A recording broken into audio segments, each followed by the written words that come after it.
Hello, everyone. We want to take this opportunity to say thank you. As you grow at the Golden Boot, so do our needs, but we cannot do it without you.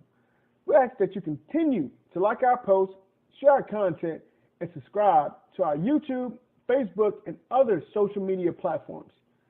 You may also visit thegoldenboot.com for the latest merch.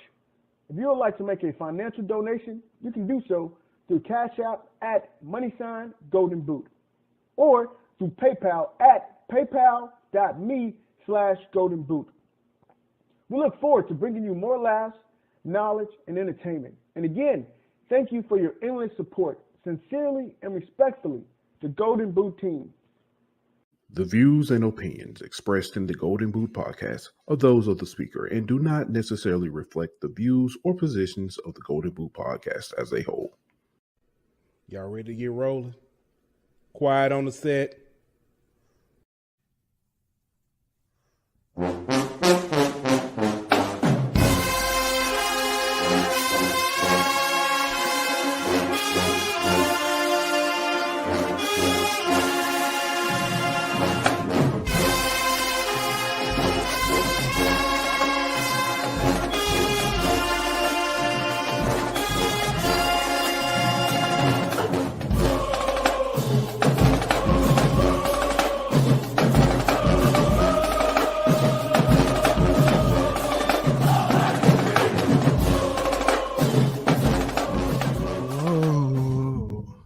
Oh, what's good? Welcome back to another episode of HBCU Hour. It's your boy Pooh Bow. Got my man Ant Petty Murphy in the building.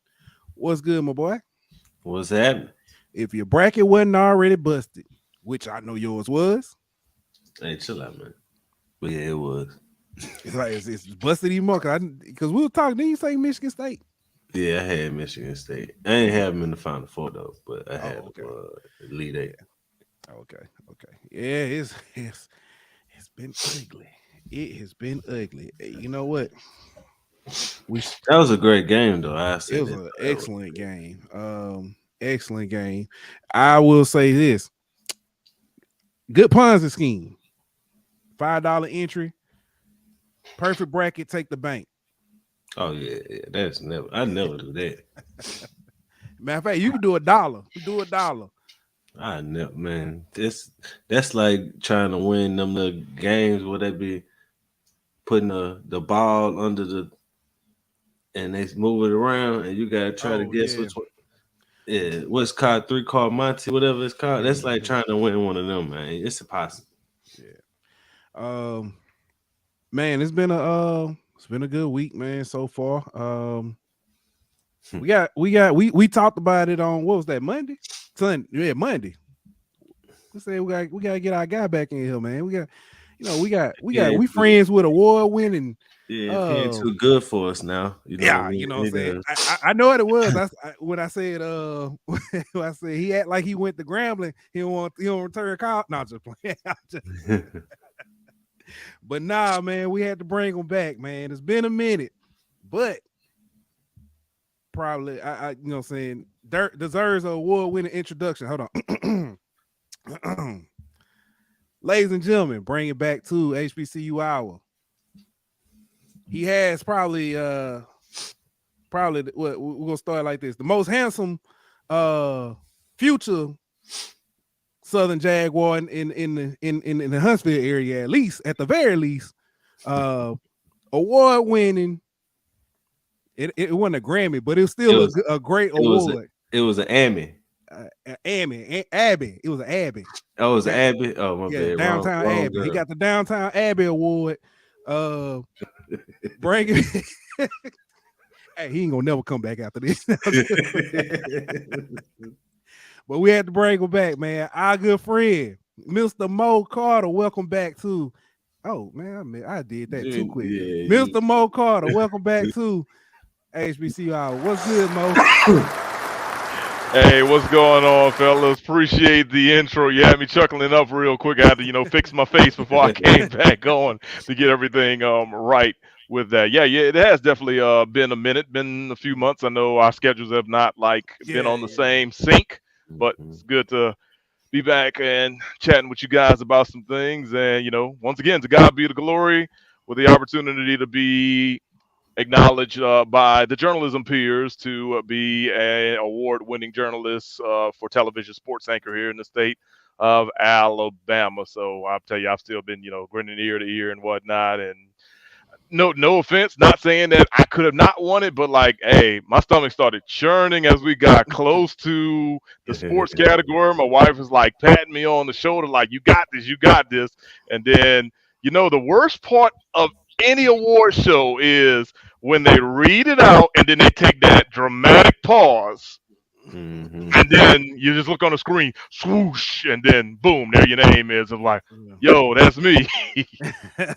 Well, hey, we do want to say congratulations. I know, like I told you, 10 plus, or I think at least 10 years ago, I was watching you in Montgomery, moved up here, familiar face, and to see the hard work that goes on, that you do, it's an honor, man, and congratulations. Thank you. I appreciate it, guys. Definitely do appreciate it. But look, the work is still not done in a complete sense because there's more to go. All right. Oh yeah. Always more to come. Yeah.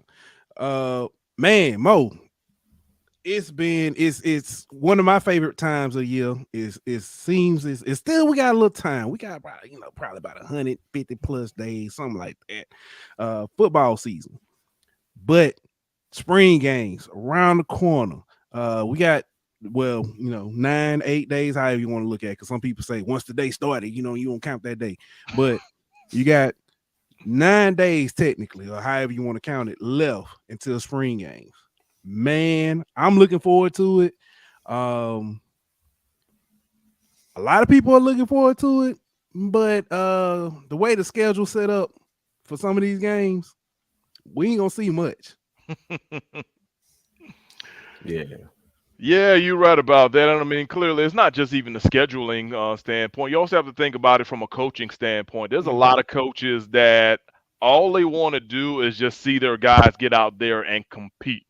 And I can say I've noticed that as a former player within the SWAC under Coach Pete Richardson down at Southern, and then also covering, different college teams, including a lot of teams within the SWAC. Matter of fact, I spoke to Coach Connell Maynor this morning. They do 6 a.m. practices. Boy, talk about biting the bullet to get up to go and do that one. But got out there, got a chance to really, see them for really the first time this spring, because when they were practicing at the beginning, I was busy with either state high school championships or conference championships or first round of the NCAA tournament. Thank God they went on spring break at that time and whatnot. But talking to Coach Maynard today, hey, he was happy about his guys who were just out there flying around, competing and whatnot. But at the same time, he just says, like he says basically every year, it's an open competition in just about every single position. But at the same time, when you get to the spring game, most times they are pretty vanilla in certain situations. And I'm pretty sure that Coach Maynard's sentiment among that probably resonates across not just the HBCU brand and board of coaches, but just about almost every coach. Yeah. I'm gonna let people in on the secret. I know you probably were happy you had to go them first few weeks because it's been cold. It's been cold up here. It's been cold. It's been some days. I was sitting in the car, had to take the kids to school. I was like, you know what? Maybe not today. Bro, no, look, it's the same way for me, taking MC3 to daycare. I mean, his mom is usually out of the house for about 7:15. I'm trying to, wait just a tad bit later until we get a little sunlight going and whatnot. And even when I get him in the car, I'm sitting there like, let's warm this bad boy up just a little bit more before I hit the garage door, and then, we get on out of here or whatever. So, it just really just depends. I mean, some days it's kind of like, okay, let's get it, let's roll. Other days I'm like, I'm going to take my time with this, and then just get down the road. As long as I get them in by 9:15, I'm okay. Yeah. I mentioned scheduling, so I'm going to go ahead and throw this up here. This is the complete schedule. Let me break this down by conference too. So hold on, give me 1 second. I can do it like that so we can really look at it.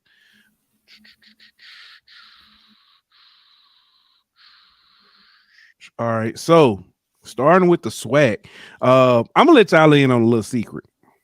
I was trying to put these in alphabetical order. A&M comes before Alabama State. I just so happen to put Alabama State on there first. I don't know why I put them on there first, but I do know at my alphabets, my ABCs, as Dylan would say. But you got, you know what I'm saying, Alabama State on the 15th, A&M on the 8th. Alcorn's coming up on the 1st, Bethune on the 22nd. You've got FAMU on the 15th, Graham on the 22nd, Jackson State on the 15th. Mississippi Valley is on the April 9th, which is also Easter. I didn't pick up on that, but we were talking about it in HBCU Nightly, and they were like, man, they having their game on Easter Sunday. So that they are. So you got that. Prairie View is on the 22nd. Southern is on the 1st. Texas Southern is on the 15th, and UAPB is on the 22nd. Hey, can we go back to Mississippi Valley real quick? So you're saying that is on Easter Sunday. That let me ask you this. Are we for 100% sure that that's updated for 2023 and that isn't the April 9th of 22? I'm going to go back and double check because when I looked, it said April 9th. And let me double check so we can be sure. Is it possible that they just didn't update it for this year? That is a possibility, but I'm very sure that maybe it was a typo. Like why would you put it on Easter? No, seriously, why would you put it on Easter? Yeah, let's hold on. I mean, I'll say this: if it is on Easter, I mean, I hope that they have it at a decent time, and then they also have an Easter egg hunt for all the kids that come out afterwards. I mean, that'd be a pretty good community service in that situation. Man, I guess it's a good way to make a family event out of it. Well, ladies and gentlemen, that is not the case. I am looking. Mississippi Valley State Spring. Oh, you know what? That does say 22. They still have 22, but they got it out. They haven't updated. Oh, that's why. Okay. You know what? You might be on to something. Let me go back in. Let me see if they updated on their website. Because it was at 11 o'clock, and I was like, ooh, that's not. Yeah, that's not a good time in the Bible Belt of the world. I know. Yeah. I was just man, because no shade to any school, but Valley seems to be one of the ones who kind of is slow on the social media aspect side of some of it. Even when it came to their hires and recruiting and all that kind of stuff, you didn't find much on social media. They don't tend to have a big social media presence. So that's why I was wondering if it just hadn't been updated, because they don't tend to update that very often, according like some other schools do. Yeah. So I'm looking. There is nothing to state. I mean, it does say 22. That's my fault. I didn't double check that, but I'm looking and there's nothing there. So it's most likely going to be on April 8th. So I'll update that, but yeah, no worries on that, man. I mean, look, at least you caught it, in due time. Wait. You know what? Bam, I take it back. Whoa, that can't be right either. It says 2023 spring game. It says March. Okay. All right, it's a lot of stuff. It says March 15th. When you click on it, it says April 15th. Okay, I've got something on Mississippi Valley's football Twitter. They've got like spring dates. I see April 15th. Yeah. Which is also their junior day. Yeah. So I see that now. So sense. Okay. Yeah. Okay. That was because I was they brought that up. I was like, yeah, it says the 9th. But you caught that, and that does make sense. That makes a lot of sense. I was like, I didn't even realize Easter was this close, to be honest with you. So if it's April 15th, that means you got 1, 2, 3, for 5 SWAC schools all on April 15th. Yeah. Oh, but that's not it. That's not it. I'm just saying, I know. Yeah, that's the SWAC schools. Wait till we get to the whole MEAC at one point was April 15th. Let's look at it now. The April MEAC, you got April MEAC. The April MEAC games are Delaware State is the 22nd, Howard is the 15th, Morgan State's the 15th, Norfolk State is now the 8th, NC Central is the 15th, and South Carolina State is the 15th. So let me ask you this. Yeah. Do you think there's some strategy in everybody putting their games on the same day? I think it could be, but also I think it could fall along the lines of how can you basically get your fans and your supporters at a game that may also encompass a bunch of other things as well. Let me use Alabama A&M for example. So they've got theirs on April the 8th. That game starts at 10 o'clock, and then there's a baseball game that starts at either 12 or 12:30, and then there's a softball game that also starts around 1 p.m. So if you're a Bulldog fan, you literally can go from Lewis Cruz over to the baseball and softball complexes easily, and then there's something else going on, like a car show or something like that that's happening in the parking lot. In the parking lot of Lewis Cruz, and it's actually connected to the university because some funds are actually going back for tickets being sold or whatever with that. So like they're making a big day of it. So yeah, and I think that strategically, lots of times you try to just get the best bang for your buck in that scenario. Heck, I remember the spring going into my senior year at Southern. We had a situation where we had the spring game, we had a baseball game. I want to say Southern might have been playing Grambling or they're playing Jackson. It was one of the two, but it was a big rivalry game. And then we also had our Spring Fest that evening as well. So we had like Jeezy and Ryan Leslie and stuff. And with Spring Fest, you got the crawfish ball going on. So like they made one heck of a day. And if I'm not mistaken, I want to say it was like high school day as well. So you had a bunch of prospective high schoolers coming out in there. So I think it's from a strategic standpoint, they try to just get the best bang for your buck when you kind of look at the different schedules for spring. And I would say kudos to those football coaches and athletic directors who work together to put those things together. I've also seen situations kind of like, oh, shoot, the spring game's going on. Nobody knows what's going on with the spring game because either they just don't publicize it or, just want to just get it to go and move forward. Yeah. It is a car and bike show that's going to be taking place in Lewis Cruz as well, at Lewis Cruz in the parking lot as well. So it's going to be a big day, man. I'm looking forward to it. Yes, sir. I'm trying to get out there, get my kids out there, give them a little bit of exposure, see some of that. So don't stop there though. SIAC for the teams that we could get. Albany State is April 1st. Allen is April 15th. Benedict, April 8th. Central State, April 22nd. Edward Waters, April 15th. Kentucky State, 22nd. Lane is April 15th. Miles is April 15th. And Morehouse is April 22nd. So, then we'll move on to last one. Let me go. And what's missing? Oh, we're missing a couple schools. With the SIAC, let's see, I can tell you which schools we're missing. Didn't get Tuskegee's. Hold on, I can tell you that. They're practicing right now. I've seen they are practicing social media stuff about them. Yeah, they did not put out a date. And it may be a little something logistically that they're trying to work out there. But we didn't get Clark Atlanta, Fort Valley State, and Savannah State.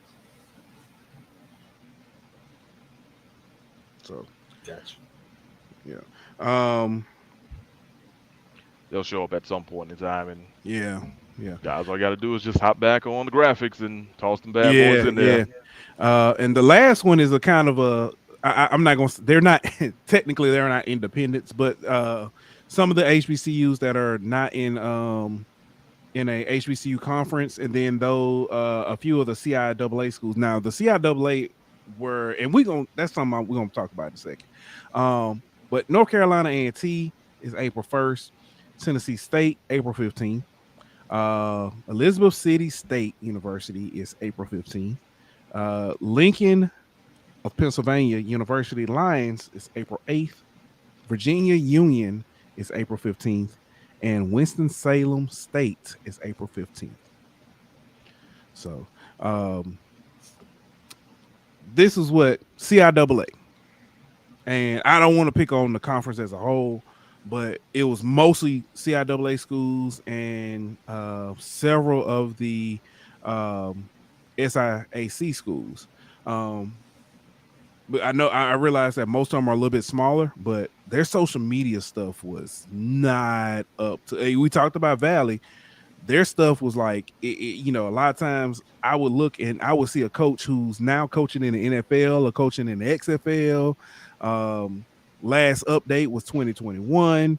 Yeah, and it's like, what do you do? SID still listed as contacts, all kind of stuff.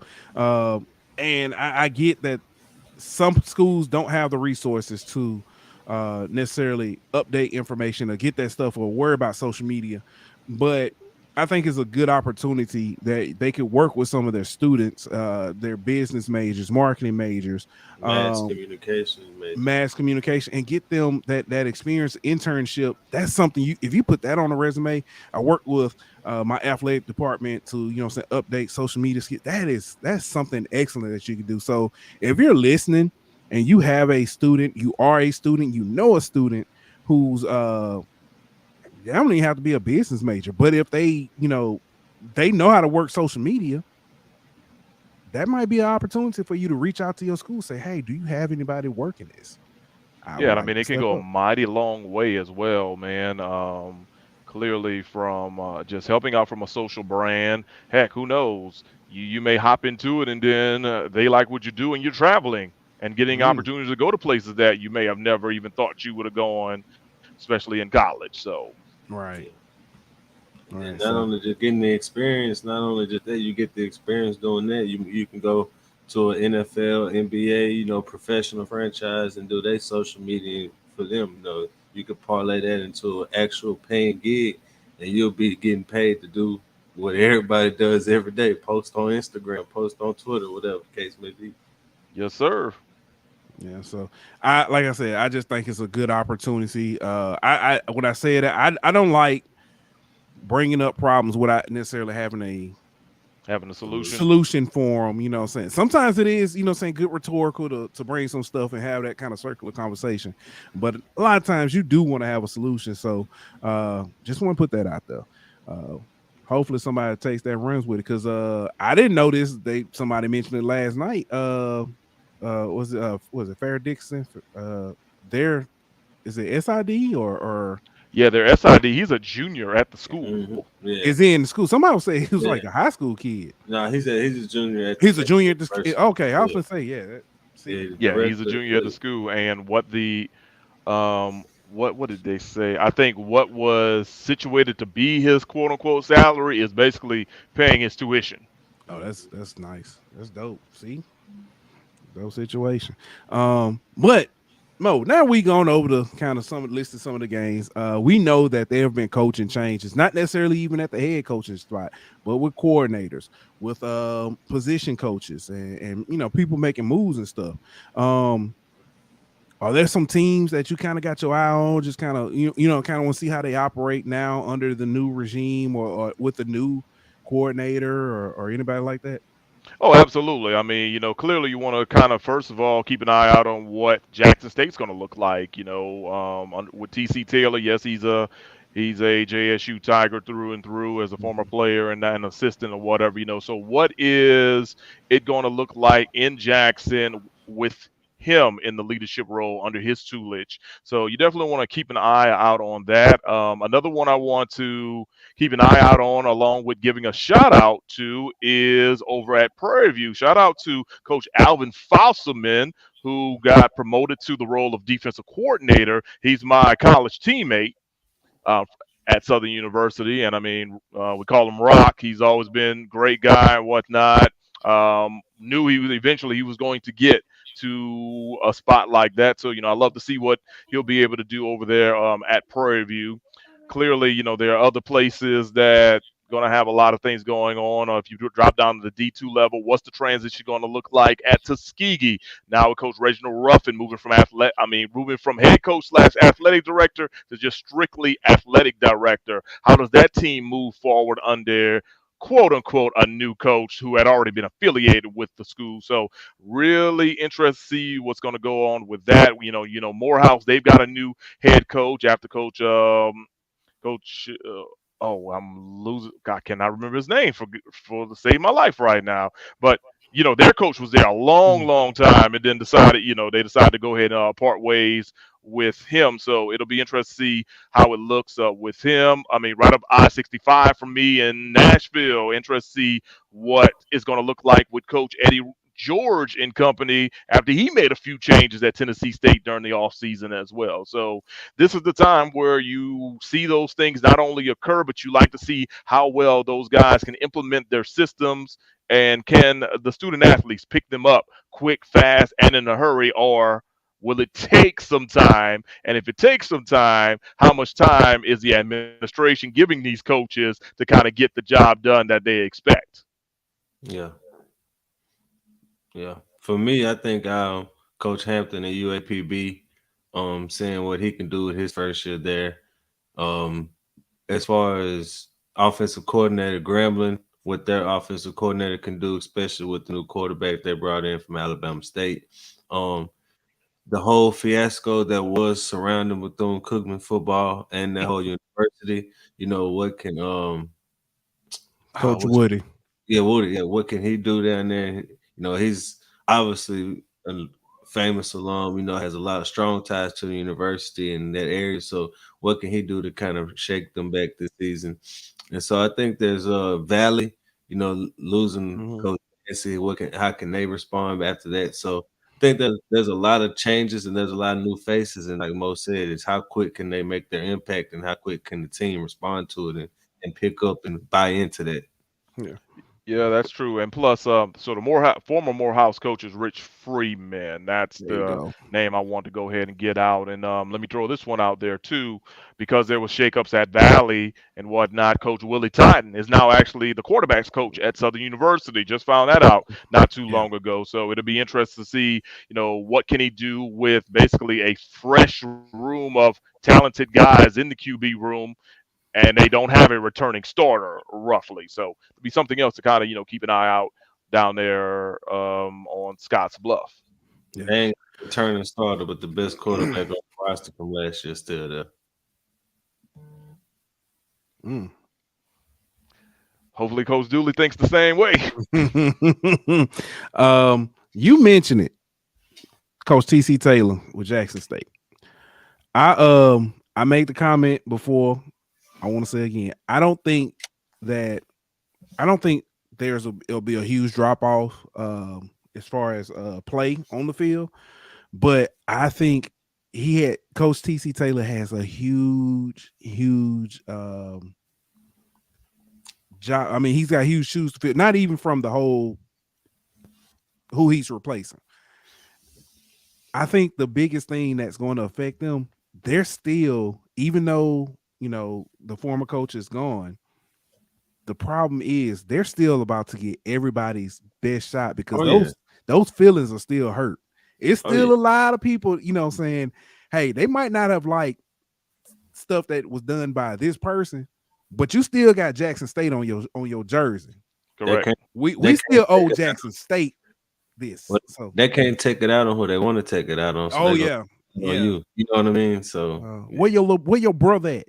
Where your big brother at? He hit me. Oh, he gone? Come here. Yeah. Come here. So it's gonna be very interesting. That's what I'm looking forward to. Yeah, they definitely got a big target on their back for sure. Absolutely, especially being back-to-back SWAC champions too. So, Yeah. I want to see, and I know we won't see it until crazy, man. Until it begins. I want to see the mentality that FAMU comes out going, saying that first weekend going against Jackson State, because that first weekend, I forgot about that. I was thinking Southern week 2, but I forgot they had FAMU week. Yeah, because they got FAMU has Jackson week 1, but FAMU has South Carolina State week 0. And see, I always say FAMU is a team that's like a what if team. It's like, what if they would have scored at this point?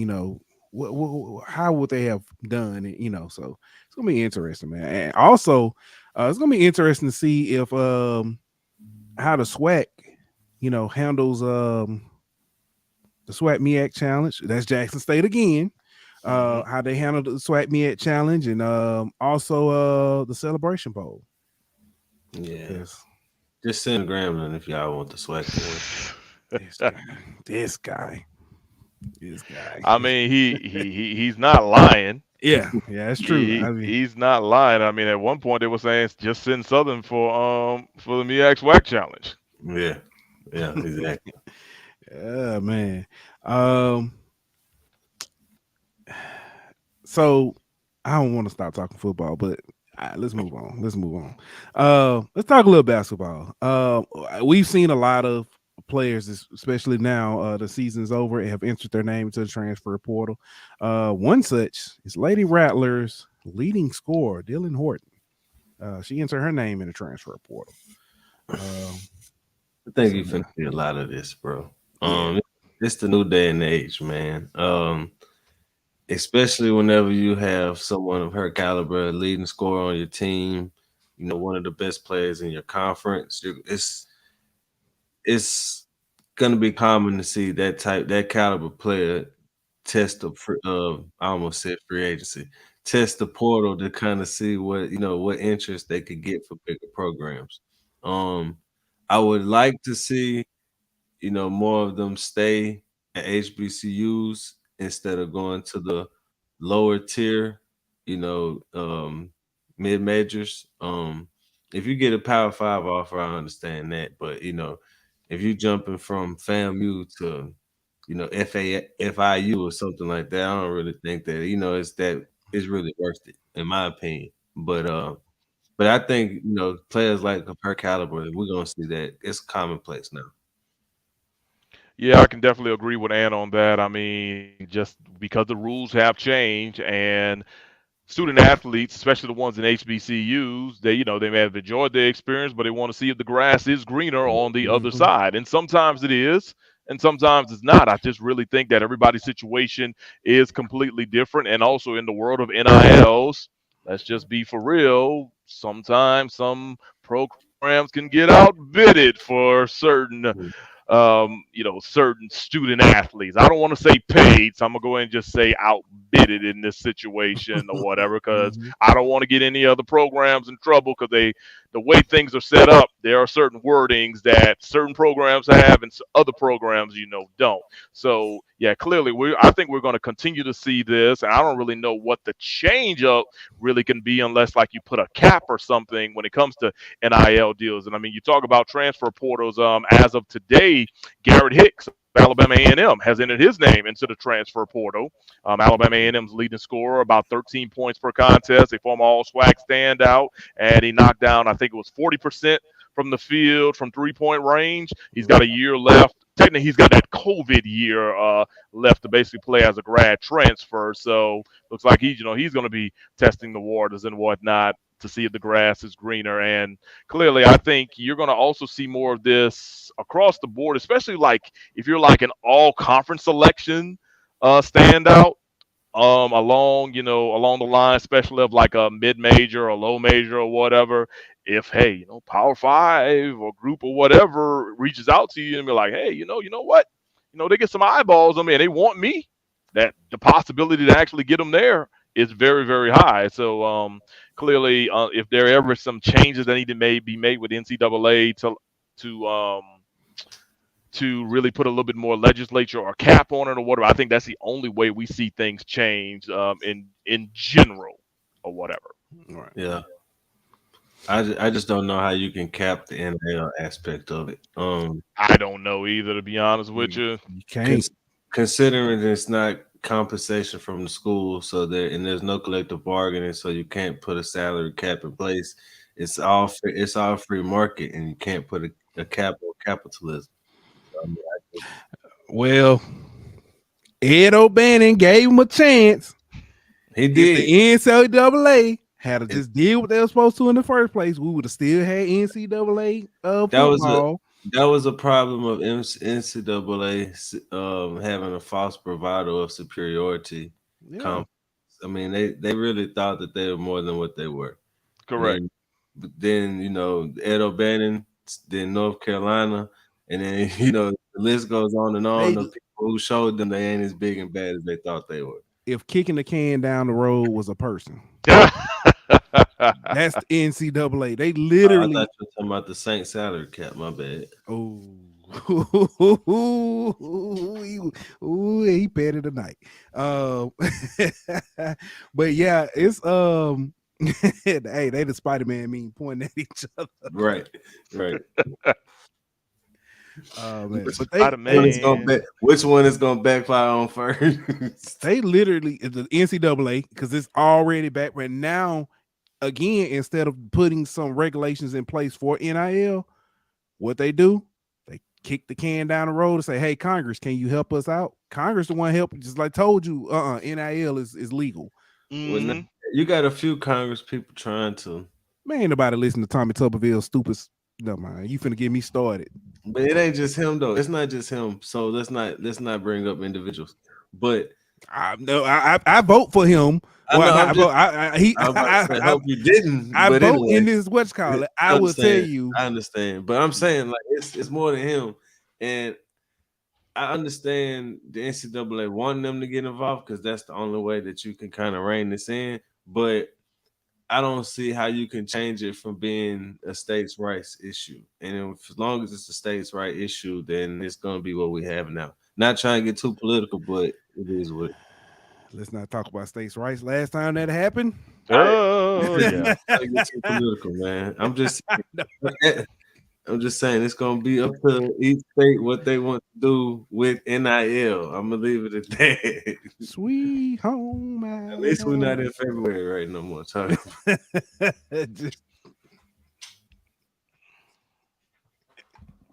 Hey, Mo got a real job. He ain't finna try to. He trying to.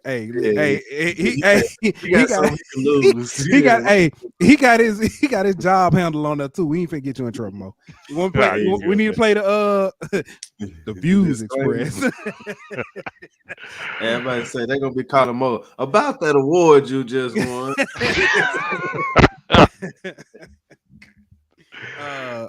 Mr. Mo, Abby wants to see you. But nah, man. NCAA, man. They gotta do better.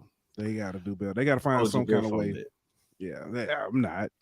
I passed. I'll be blue. I mean, they've got to do better, but at the same time, collectively, they've got to come together and actually get on the same page. And then once they're on the same page, just from the administration, they've got to find a way to get the schools collectively on page. And I mean, you're dealing with, God, I don't even know what the number is or whatever, because I mean, you got D1, you got D2, you got D3, 316 somewhere. Yeah, I mean, you literally got all those schools. More than that, ain't it? That's just D1. Yeah, I mean, that's just literally just D1. So I mean, you remember, you still got D2 and D3 that all go under the NCAA. Mm-hmm.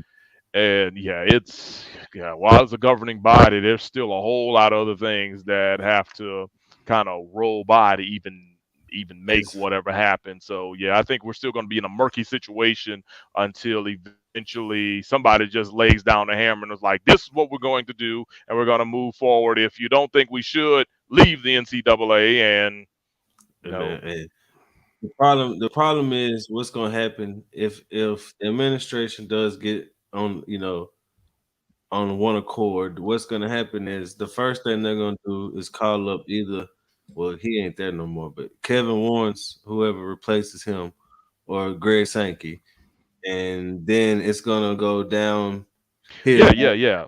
And so what's going to end up happening is the SWACs, MEACs, and those level conferences are just going to get whatever the big conferences want them to have, or whatever rules the big conferences wants to play by.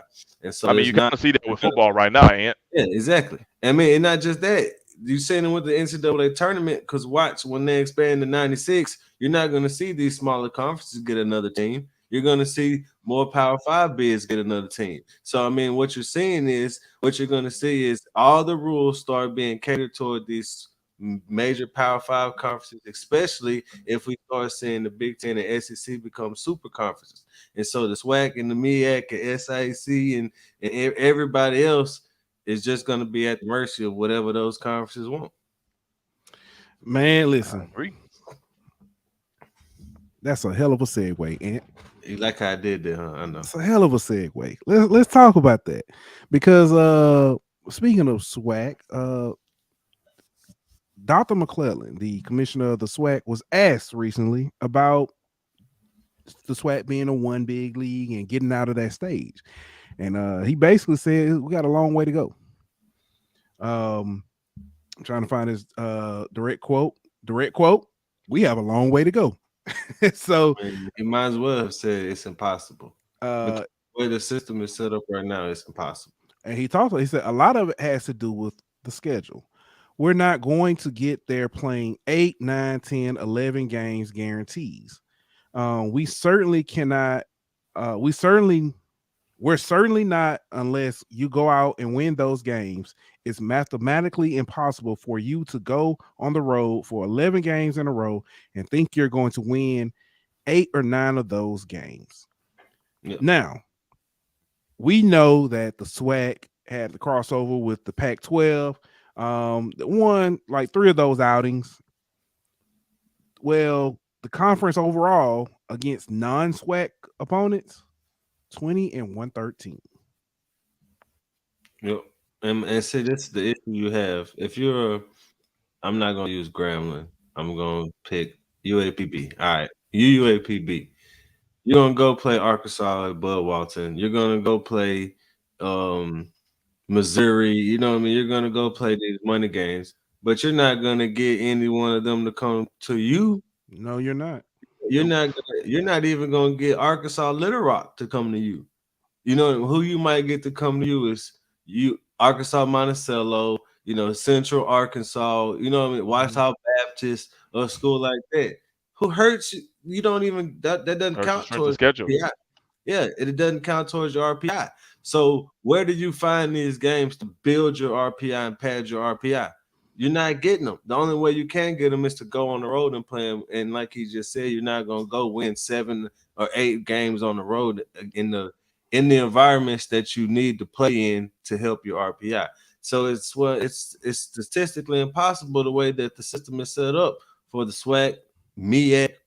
I mean, I know we're just strictly talking HBCU, but it's not just those conferences. It goes beyond it. It's every small mid-major conference. Unless you have a team like FAU this year or College of Charleston this year who goes 31-3 and doesn't win their conference tournament, you're not getting 2 bids. And sometimes, even if you have a team that goes 31-3 and doesn't win the conference tournament, you're still only gonna get 1 because that team ain't gonna get in anyway. So I mean, it's the system. It's not the conference. It's not the teams in the conference. It's the tournament. It's the committee. It's the way the system's set up.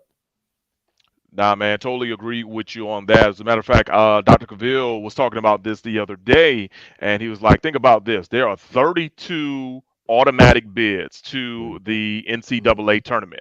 Out of those 32, 23 of those leagues are one bid leagues. 23 are one bid leagues. And it got me thinking, and I pulled up some qualifiers who won this year. Let's use the WAC for example. Okay, Western Athletic Conference. The conference champion for the tournament was Grand Canyon. Grand Canyon this year, 24-12. The regular season champion was Utah Valley, 27-8. Sam Houston State was the runner-up, 26-8. Southern Utah was 24-13. But Grand Canyon was the only school that made the NCAA tournament. Let's take a deeper dive into it. Let's go West Coast Conference.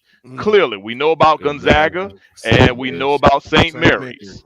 Yeah. Well, also in that league, Santa Clara went 23-10. Loyola Marymount went 19-12. San Francisco went 20-14. BYU went 19-15. But the only two teams that came from that conference for the tournament, Gonzaga and St. Mary's. And let's be for real, it's mainly because those two teams are have a name.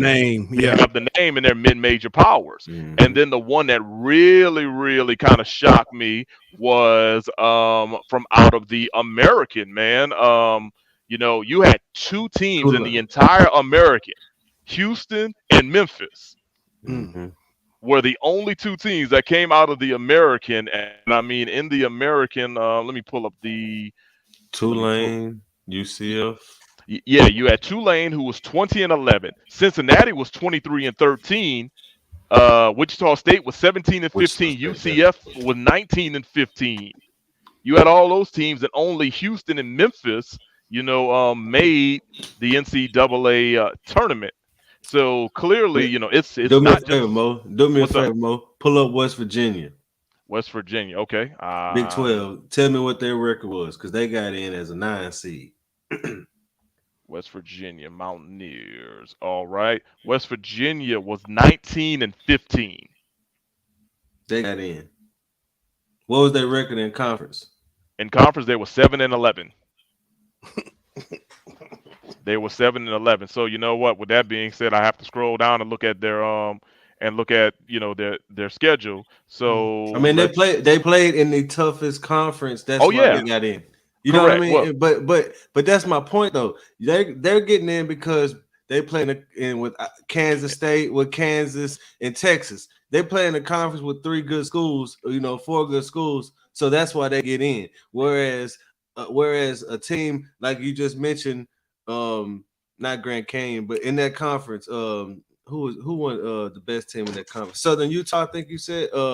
Utah Valley. Utah Valley, yeah. So the best team in that conference doesn't get in because they're in a small conference, whereas the 8th best team in the Big 12 gets in because they're in a conference with good teams. Correct. And then just looking at, and also too, I don't want to go too deep dive. I don't want to deep dive too far into this, but you got to have the wins and the quad ones and the quad twos and all that. I mean, thankfully for West Virginia, they did have a victory over Florida.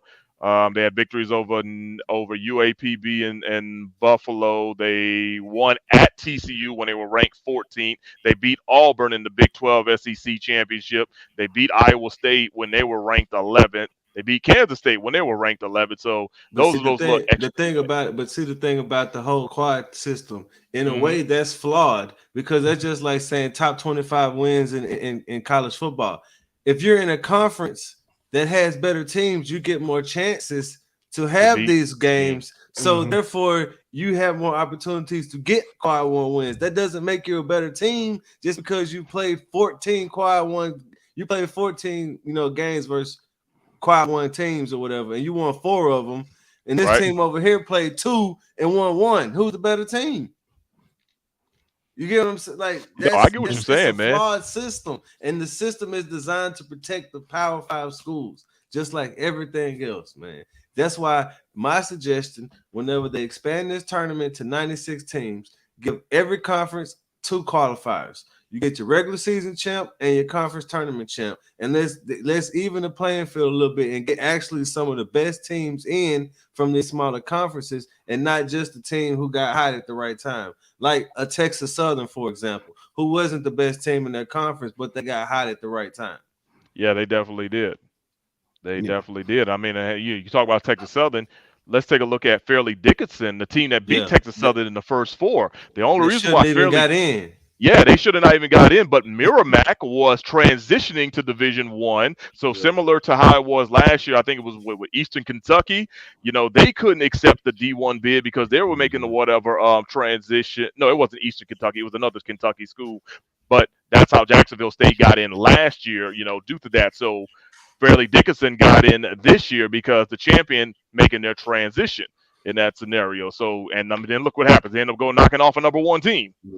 But I mean, it's a flawed system, bro. So back to the original topic, Pooh.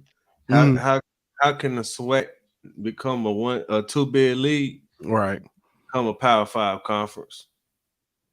Or either that, or you're gonna have to do like what Gonzaga and St. Mary's have done, which is over a 15, 20-year period, consistently put teams in the tournament and win tournament games. I mean, it's not just Gonzaga. I mean, you could look at like the Wichita State, Creighton, Butler. You know what I mean? Yep. There's certain conferences who have that. Murray State's conference. I know they were kind of down this year, but they got a history of being that. So there's a few mid-major conferences who get that benefit of the doubt. The conference with San Diego State and it's not the West Coast Conference. It's the Mountain West. Yeah, MW. They got a track record of getting teams. So I mean, you got to consistently have teams, the same teams. It helps if you get the same teams. Agreed. And over and over again, then you start getting the benefit of the doubt. But yeah, because I remember when Gonzaga was just a mid-major that was just upsetting people in the late '90s and early 2000s, and now Mark Few has got them ranked in top 15 nationally every single year. They were the number one seed not long ago as well. But like you said, consistent play over the years, and then it also helps that teams like Santa Clara and St. Mary's have been pretty good, in that conference too. And then once you start doing it for a period of time, like we've seen both Gonzaga and St. Mary's, put out NBA caliber talent. We've seen San Diego State put out NBA caliber talent. Butler, we've seen Murray State. We've seen all of these programs who have had that sustained excellence over 15, 20 years. We've seen them put out NBA caliber talent too, to whereas you start associating, San Diego State, that's where Kawhi Leonard played. Murray State, that's where John Morant's from. You know what I mean? Correct. You started equating high caliber basketball with these schools whenever they start putting out NBA talent. So I mean, I think that also helps them become, more of a name whenever you start having NBA players come from your university. Man, you might have to, set yourself up a one-on-one with Dr. McClelland come next year, or at least before next year, with him being, the chair of the NCAA committee next year. He's the vice chair this year, but he'll be the chair next year. I'm, not saying that he's going to be able to take every single thing that you, said to fruition, but who knows? Yeah, and I'm glad you mentioned. Boy, I tell you, y'all is making this. Y'all on this segue game hard tonight. I appreciate y'all. Came out today. Dr. McClelland, as you just mentioned, will be the chair. It's a big position, of the committee and stuff. Let me ask this: what exactly does that mean for the SWAC? Because it's not like now he's the chair. He can say like, "Hey, give me 2 SWAC teams. Throw 2 SWAC teams in there." But what exactly does that mean? You want to go first, Dan, or you want me to go? You go ahead. All right. So honestly, what I think it truly means, it's more of a notoriety thing for the conference, and really just saying like, hey, look at this smart, intelligent guy that, how he's able to like basically handle what I guess you would say would be the conflicts in the room or whatever when it comes to selecting this team, because he would have the final say so. And even because like this year he was the vice chair, so let's say the chair was not in a situation where he could actually make the final say, so it went to McClelland next. So come next year, it'd be that situation. All in all. So, I mean, from a notoriety standpoint, I think more people get a chance to kind of see like, oh, this is a guy that's running the SWAC and also, representing HBCU, since he's HBCU through and through, whether it's when he was a student athlete back in the day or when he was an athletic director, and now the commissioner. So I think it's more just a notoriety thing. Clearly, the two teams in the SWAC, that probably ain't happening or whatever, at least under his watch in that scenario. But also, here's another thing, too. even when it comes to things SWAC related, he actually has to recuse himself from the room. Yep. So, even in that situation, for anyone thinking that, he's got the SWAC back or whatever, yes, he does, but no, he doesn't, because of just a regular rule that most people should know when it comes to committees, you do have to recuse yourself in certain situations when it comes to something that might have a direct impact on that. So I would say, yeah, just more of the notoriety and, his opportunity to kind of, put the SWAC on the map. And also, let's say this, we all tune in on Selection Sunday to see what the new brackets look like and who's going to play who and whatever. Well, guess what they do at the end of that selection show? They talk to the committee chair. So come next year, he will be the person that they talk to at the end of the selection show. And I think nowadays what they're kind of doing, especially on ESPN, they're talking to these committee chairs even earlier. So he'll have interviews with Reese Davis, when they're talking about bracketology or whatever, weeks before the tournament going in. Yeah, so that was going to be my point. He becomes the face of the tournament to a certain extent, especially before Selection Sunday. So every time the tournament gets brought up on bracket, like you said, bracketology, Sports Center, whatever the case, they're going to bring him up. They're going to bring up him and the conference that he's over. So it's good publicity, it's good exposure for the conference and for the leadership of the conference as well, because it shows that they have a progressive leader who, is actually in tune with what the current state of the NCAA is. And not just that, but it puts him in the room with all of these other conference, commissioners and ADs from all these other universities. So you get network, you get partnerships, you get all of these kind of, that's how you get the Pac-12 SWAC, challenges and those kind of things. They start in rooms like this. So not just that, but whenever he goes out and he's promoting the tournament, talking about the tournament, he's going to be with, sponsors of the tournament and all that other things, which could lead to more sponsors for the conference as a whole. So I mean, it just the networking aspect of it and the opportunities that could be, come to fruition from this, and the exposure that it gets from him being the face of the tournament, especially on the selection side. As far as him getting teams and stuff in, that ain't gonna happen. I mean, it might help to get Jackson State's women in as an at-large this year if he would have been on the women's committee. But as far as like what it really does, I think it's more of a behind the scenes benefit than it is actually on the court or on the field for the conference. I got you. And look, I have one more thing I can go ahead and add too. You talk about there's a lot of behind the scenes things, but there's something in front of the camera as well when it comes to handing out the championship trophy. Yeah. Guess who's one of the people doing that? It's Dr. Charles McClelland. So, I don't know exactly who's on the broadcast this year for CBS, but let's say it's Jim Nance, for example. Jim Nance is right there. Now let me introduce you to Dr. Charles McClelland, Commissioner of the SWAC and Chairman of this year's, Iron Eagle. Oh, this is Iron Eagle. Okay, so it'll be Iron Eagle. So Iron Eagle is literally going to introduce Dr. Charles McClelland, Commissioner of the SWAC, Vice Chair, if it gets to that point or whatever. That chair will go ahead and just say something real quick. Congratulations, thank you so much, or whatever, and here's your trophy. Like literally, you get a few seconds of fame, and people can put a name with the face right then and there as well. Yeah. Boy, I tell you, y'all be on the segue game. I don't think y'all know how good y'all doing with the segue. So speaking of that, handing out trophies and stuff for the SWAC tournament. Dr. McClelland wasn't there, and a lot of people were kind of upset about that. Mo, you chimed in early. Can you tell the people why he wasn't there?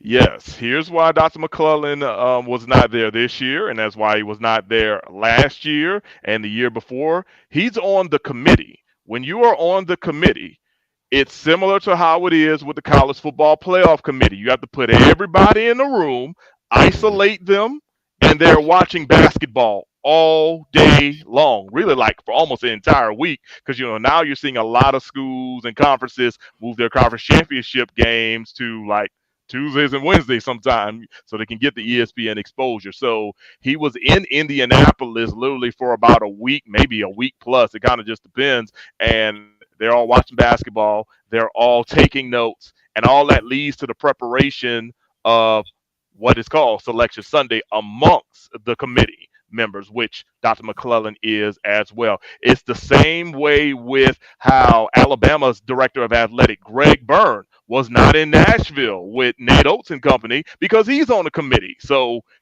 he couldn't help, his team celebrate or whatever, which I know for sure probably hurts him inside just a little bit because one of Greg Burns' first major hires was Nate Oates. So, and now look, what his Bama team is at or whatever. So for anyone that does not know, Dr. McClelland was not at the SWAC men's and women's basketball tournament because he's on the selection committee, and the selection committee has to be isolated in an office watching basketball almost 24 hours a day for about a week's time as they get ready for Selection Sunday. Speaking of people who can't be there or won't be there anymore, bam, another segue for you. Southern cuts ties with Coach Sean Woods. That's the men's basketball coach. That's been rumored for a couple weeks. Basically, the AD at Southern basically said, we thank him for everything he's done, but we want to get back to championship winning ways. Well, the best way he could do that is to hire his half brother. Who was half brother? Carlos Sample. Head coach who was at Scotlandville for 16. You said it. You've been saying it. We gonna see. But there's another name. I talked to our guy Chuck about this yesterday. There was a guy who started the program at LSU Alexandria, and coached there for about 20 years. His name is Larry Cordero. He was his name was in the mix for the Grambling job before they hired Coach Jackson. And he just stepped down at LSUA. So I'm not sure if he stepped down because he's done with coaching. But if he's not done with coaching, that's definitely a name that I would call if I was Roman Banks. Yeah, it's going to be real interesting to see what is going to happen with Coach Banks. I mean, clearly, amongst conversations I've had with some alumni that are actually connected to the situation, they're kind of moving this thing along pretty quickly as far as like trying to get people who are to gauge their interest. And I've even heard that somebody within athletics has reached out to Avery Johnson for guidance, not so much for Avery Johnson to be the coach or whatever. And I will say this though. Look, I had a conversation with Coach Johnson maybe about 2 years ago at the Bayou Classic, and he said he does miss coaching, but he loves this broadcasting thing that he does now. I mean, he's got a pretty sweet gig with CBS Sportsnet, and he's also doing harder though, man. Like, you don't think he'd come back home? No, I'm not saying he wouldn't come back home. I'm also wondering too, like, can they even afford for him to come back home? That's something I always, Can he not get him home? It ain't like he need the money. I know, man, but clearly I'm not Avery Johnson in person, so I don't know. So I can't speak with that, but I also have to kind of look at all the parameters or whatever with that. But I do know that someone has reached out to him at least for guidance or whatever, as far as like, hey, who do you know in that situation? And remember, Avery's calling games for the NCAA tournament right now too. So, but it'll be interesting to see what can happen. I mean, kudos to Sean Woods. I mean, he did what he could do or whatever down at Southern, but unfortunately, he just was consistent with having teams that were pretty good mid-season. They started to just tank really during. I hate to say tank, but that's really what it was.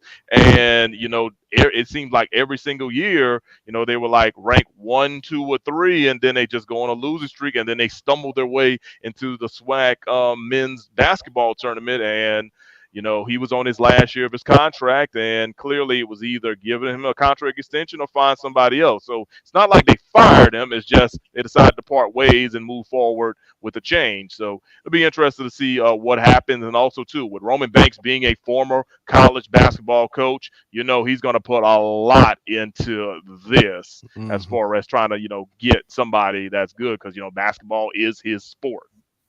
So Ant, you want a former professional player to come take a pay cut and come into your school and save them? You want him to come to your HBCU and save your HBCU? You want him to put money? Okay, all right, I'm done. First of all, what school is that? What school is that? Hey, all I'm saying is he is not finna put What half the school money is up. that? Hey, he ain't finna pay half the money to put up for the facilities. He finna They don't need to. Young boy do it. You talking about Angel Reese's boyfriend? Stop it, boy. You petty. So, now, look, I will say this: Avery Johnson did put a lot of money into the program. He already years doing ago. it. Yeah, Already doing it. he did that. Years ago. Thus, that's why inside of the Felton G. Clark Center, aka the Mini Dome, it is Avery Johnson Court. He just didn't pay for the naming rights. Coach on it. He might well coach on it. Oh man, that is funny. All right, I'm done. I'm done being. No, I'm not. I got one more somewhere. I'm gonna find it. Hey, song we missed, and I saw it and I lost the story, but it popped back up. Former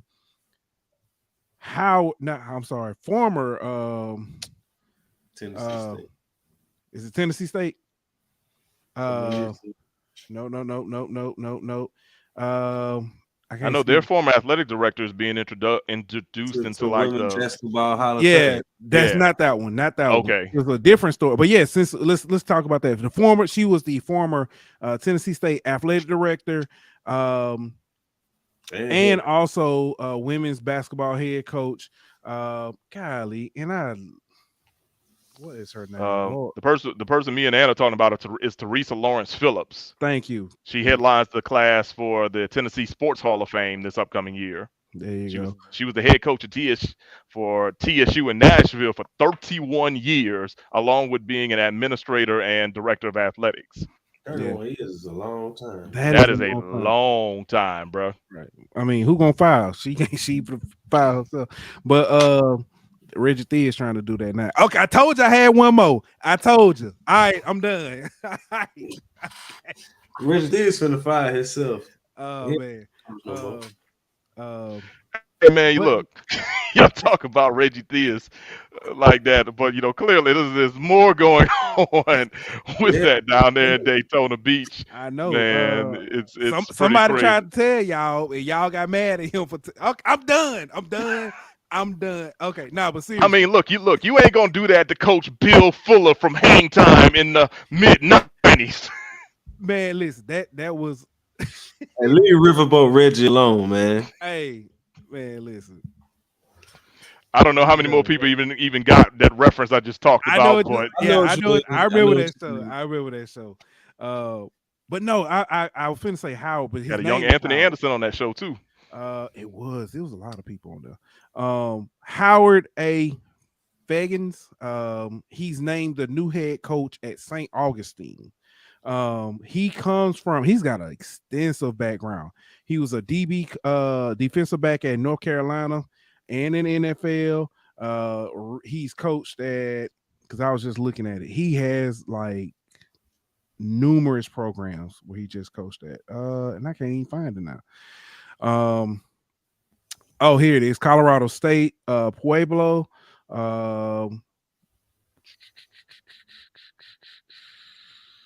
And where is it? He was head coach at Warren Central in Kentucky. And yeah, that's it. I think that was it. It was another one. But yeah, he had a pretty, big background. But yeah, so St. Augustine got a new head coach.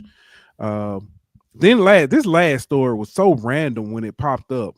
I was like, and it's random not because of what it is. I understand, but the connection just was random. Former NBA star Grant Hill will serve as the commencement speaker for Fisk. And I was like, what? Granted, a lot of times commencement speakers don't necessarily have a tie to a school, but they just said that he exhibits the character and moral standards that they represent as a school. Didn't I see like Omar Epps or somebody the commencement speaker at A&T? Somebody like that. Tay Diggs, somebody like that is the speaker for them. I don't know. Maybe I don't know. It was somebody like that. I tell you what, this last one. Hey, before you even go with that last one, Pooh, let me ask you this: do you think current Fisk men's basketball coach Kenny Anderson could have had something to do with getting Grant Hill there? You know what? That might be. They play together, Magic. I don't know if they ever played together, but I mean, they were in the NBA. You know, Kenny's a little older than Grant, but they would have crossed paths many times. Let's see, Kenny Anderson, Nets, Hornets, Blazers, Celtics, No, they never played together, but I mean, clearly he was in the NBA for a long time. And you also have to just think too that they would have crossed paths many times. He was an all-star. Let's see, he was an all-star. They played against each other in college. Yeah, they would have played each other in college. So yeah, I'm wondering if that probably had something to do with. Could be. Yeah. Well, hey, that's all I got, man. Mo, tell the people where they can find you, man. You and your Abby. Doing award-winning work. All right. Well, on social media, you can find me on Twitter at Mo Carter Fox 54. You can also find me on Facebook, basically Mo Carter WZDX News. I'm on live in about 32 minutes. Right here on Fox 54. So if you go to fox54.com and click watch live, you can check me out. If you want to do so tonight, we've got our guys out in Louisville covering Alabama as they get ready for the Sweet 16 against San Diego State. Also got some information on Alabama's Pro Day. Got more information on Garrett Hicks, and I've got some information about Alabama A&M spring football practice. So if you definitely want to tune in live, just head over to fox54.com, hit the Watch Live app. And now they wanted to promote this. If you want to even see us even more, either go on your smart TV or hop on your phone and download the Fox 54 Plus app. And you can just see a lot of things that got going on with that. Now, I'm not saying you're going to cross me a lot of times with that or whatever, but hey, for some reason, they want us to promote that now with that. But definitely, it's always quick and easy to catch me on Fox 54, at Mo Carter Fox 54 with Twitter and also with Facebook, posting a lot of things as far as what I cover and, just doing what I love, guys. And as always, appreciate you guys, bring me on and being in the fold and being in the mix. I ain't gonna lie, Bo. You started talking about Alabama, I was about to cut that mic out. Yeah. But nah, man, I do. Let me ask this: who do you got left with everybody that's left, and we know some of the games are going on? Who do you have for the Final Four? Don't ask him. You know who they finna say, man. Well, let's see. He ain't gonna say. Oh, I doubt he say. I mean, in one bracket, I do have Alabama winning it. In my ESPN bracket, I've got them winning it. But I think in my Yahoo bracket, I think I've got. Let me see. Let me go back. I've actually got Texas winning my Yahoo bracket. Okay. But the other bracket though, tomato, throwing tomato. That's probably the bracket where he like, I got a little money on it. Let me. I can't say nothing. One of my brackets I had Arizona, so I can't talk. The other one I had Houston though. It's still live, man. Still live. Man, guys, it's just that time of the year where we just, think we know what we do talking about sports, but clearly we don't know nothing. We do not. March Madness is truly the correct name. Truly the correct name. I'm going for Princeton though. I want Princeton to win it all. Man, that is so wild. That would be wild. They got to go through it. Well, potentially go through Alabama, but we'll see. And that's crazy because like in that Louisville bracket, man, you literally have like the ultimate mid majors. You have Princeton against Creighton. Like those are like two of the ultimate mid majors. Two teams that have had success through the years. It's just crazy that they're literally meeting up in the Sweet 16. Yeah. Hey, Princeton, one of the only teams that's got a national championship though. Good point. If you go off of history, you're right, man. Yeah. I know in the 60s, but hey, they got one. Hey, man, look, it is what it is. UTEP, aka Texas Western, they've got one too. Yep. Shout out to Don Haskins. Oh man, since you mentioned that, we didn't talk about it. What I'm saying? Rest in peace, Willie Cager. Rest in peace, Willis Reed, former Grambling. Oh, yeah. Great. We talked about it last night, but it's only fitting. It's only fitting we talk about it over here. It's won the only NAIA title for Grambling. 3-time All-American, I believe. All conference for sure. The Graham averaged over 20 points from Little Old Hillcoat, Louisiana, played at Bernice. Mr. Nick, NBA Hall of Fame, one of the greatest 50 players of all time, top 75. Captain. Whatever number they go to, he gonna be included in it. One of the greatest that will lace him up. Man, just a pillar in the Grambling community too, man. He was just a stand-up dude, bro. Yeah. So rest in peace. Absolutely. Yeah, I met him a few years back when I was working in Alexandria, Louisiana. I met him on one of the years he actually visited for the Louisiana Sports Hall of Fame. I think it was either 2012 or 2013. Whatever year Shaq went into the Louisiana Sports Hall of Fame, he was there, and it was pretty cool to literally see Shaq, Dale Brown, and Willis Reed together. I mean, that's quite a trio right there. Yeah. All right. We got anything else before we get up out of here? I think we got everything. I do want to say this because he'll beat me up if I don't, man. Happy early birthday to my guy, young Ichiro, young Dylan. He'll be turning 7 on Saturday, man. And happy birthday to nephew, man. Birthday today, little AJ. Happy birthday, Aiden. All right, man, and let's get up out of here. We'll be back on Monday. We got another special guest, man, Miss Erica Lee, from co-host on Excellent O's, Howard alum, Howard enthusiast. I gotta practice drinking with my pinky up. Yeah, we're gonna have to. I'm gonna have to wear a bow tie. I got one somewhere around here. I got a bunch of them.